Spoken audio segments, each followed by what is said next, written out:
Wien war schön. Wien war oder ist aber nicht nur schön, sondern Wien ist eine Stadt, die sehr viel zu bieten hat.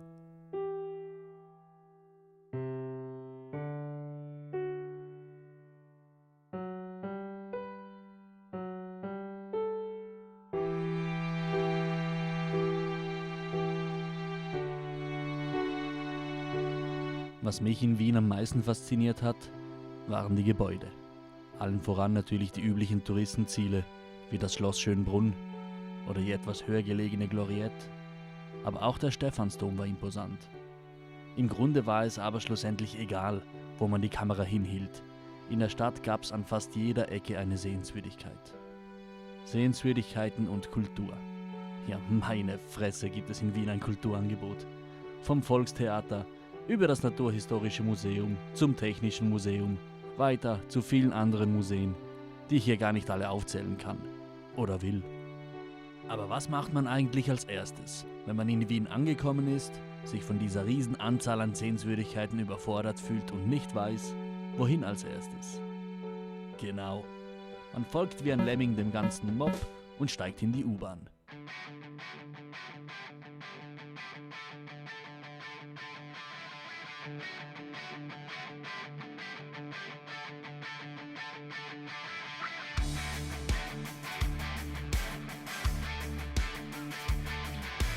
Nachdem man dieses tolle U-Bahn-Feeling hinter sich gebracht hat, hat man natürlich Hunger. Und in Wien gibt es den bekannten Naschmarkt, wo es Naschsachen zu erhaschen gibt und natürlich Wiener Schnitzel. Lecker! What do you wanna eat? Food!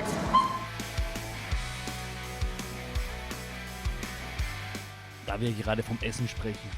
In Wien gibt es das Rollercoaster-Restaurant, wo das Essen von Robotern serviert wird und auf Achterbahnschienen daherkommt. Und das Rollercoaster-Restaurant befindet sich im Wiener Prater. Wiener Prater, das nenne ich mal Kultur vom Feinsten.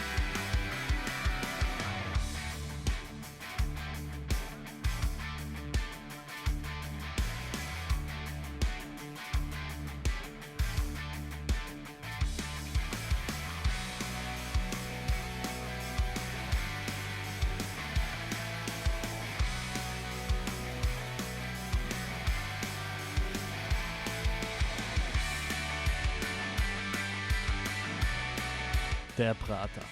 Ein Erlebnis für die ganze Familie und der perfekte Ort, um von den ganzen anderen Kulturgedöns etwas Abstand zu bekommen. Was mir aber auch sehr gefallen hat in Wien, sind diese Kleinigkeiten.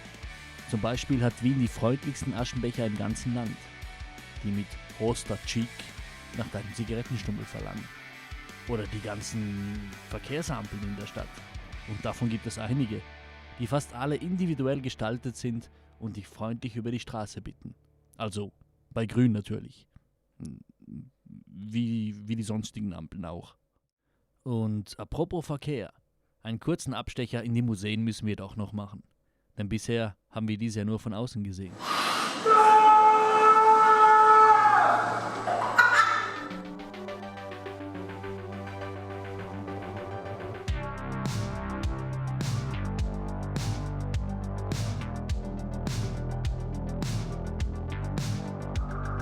Im Technischen Museum Wien findet man Technik der Schwerindustrie, der Energie oder eben auch Technik der Mobilität.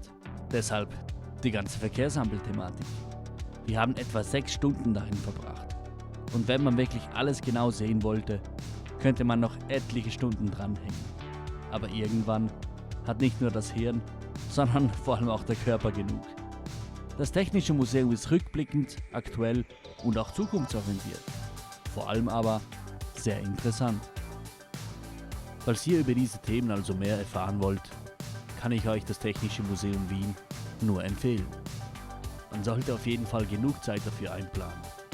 Vor allem, da es wie gesagt noch unzählige weitere spannende Museen oder Sehenswürdigkeiten in Wien gibt.